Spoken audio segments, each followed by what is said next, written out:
The engine cutoff device is something that's now required, and the Coast Guard is going to be the one that implements the law enforcement on this. The lanyard is good because, one, it reminds you that you are connected and you're safe that way, and if something would happen to the captain, either falling out of the chair or getting bumped out or falling overboard, then it's actually going to pull the switch down. It shuts the motor off. And it's one of those things that's going to protect people from falling out of the boat and then having the boat continue to go in circles and run over you. Circle of death. And that's exactly what it is. And the reason why they call it that is that where the boats are lost control and they just bounce from shore to shore, off boat to boat, and it's very difficult for someone to capture the boat to stop it from doing further damage or injury. And so use the lanyard, use the cutoff switch. It's very important. So someone has a vessel, though, that would require it, but they don't have one.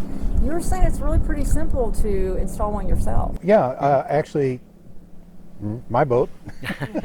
It's an older Tritoon, and I had be up front. I had a new engine and had to put a temporary throttle onto it, and somebody took away that feature on the throttle. So I went onto Amazon for $17. Wow.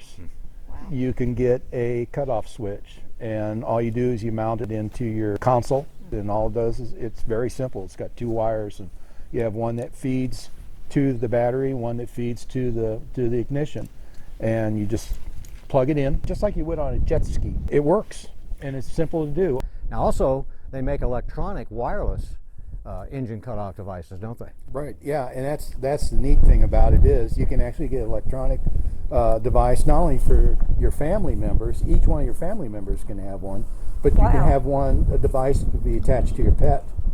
And if your pet falls overboard, it will kill the engine. Yeah, you can buy as many of those sensors as you want, so you can have one for every child on the boat, for grandma and grandpa, for the dog. You might even have one for your wife.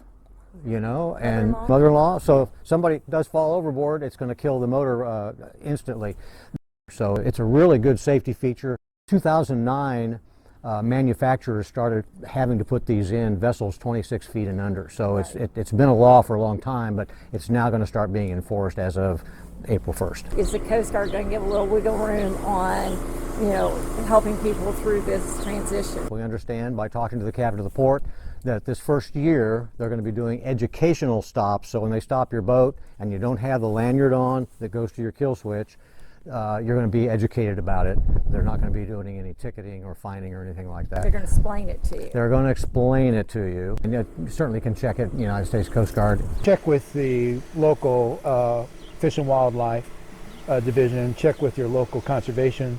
A lot of the states, those are the governing bodies in several of the states, but check locally because it does change. Remember, for all the tips you need to get off the dock and on the water, keep coming back.